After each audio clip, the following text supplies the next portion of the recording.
Тоқалар асына арнау. Өлеңнің авторы Төлепберген Нұрышұлы. Орындайтын Әділхан Қуанбаев.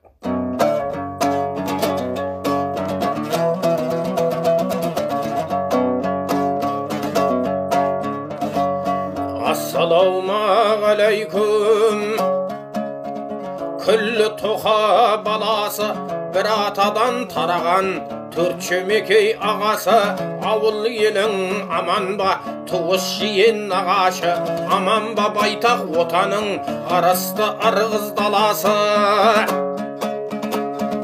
Әруағын ата ұлықтап, жаңарып жатқан санасы, жайсаң байға жиналар, көп болар халық қарасы. Тарихын тоқа тыңдасаң, 90 жылдар шамасы, Голошокин жауыздың қазаққа тиген жаласы. Кіші қазан құрам деп, жақсының жыртқан жағасын, қызыл қанға бөктірген ырғыздың сай саласын.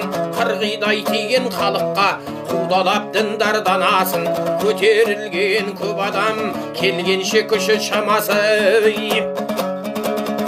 Зеңбірекпенен атқылап қырылды бала шағасы, халықты қалды есінде көсемдерінің қазасы. Кеңес үкімет күйреді, жібермей жұрттың наласы, Голошокинде атылған беріліп әділ жазасы.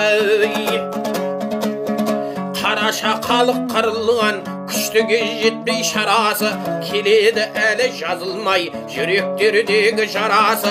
90 жылда тарамай қалмай әлі наласы, табанды толық берілмей биліктен биік бағасы.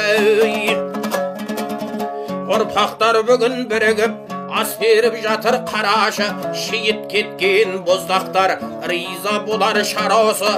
Мөлдіреп таза аққандай өзен көлдер сағасы, риза болып жатқандай табылып жаңа дауасы. Аман болсын елінің азамат әрбір дарасы, біріне бірі сыйласын, жүрмесін жөнсіз таласып. Бірліктері жарасып, жастарың болсын жаңашыл, қазаққа қазақ жанасып, мейірімді төксін жанашыр. Меймандарың мәз майрам, менсіген мұндарыдан, мөңіреп шықпай табасы. Разы етіп әруақты келгендер шат боп тарасын, үлкеннен кіші үйреніп сыйластық тапсым жарасын. Тойларың тойға ұласып, дүниеге даңқы тарасын. Көңілмен ашық сыйласып, арманның келген жарасып. Жырыммен сәлем жолдадым, Төлепберген өз атым, аспанда кедей жұратым, Нұрыштың ұлы боламын. Қарағанды шәһәрда мекен жайы тұрағым, риза болағайын тойыңды көрей.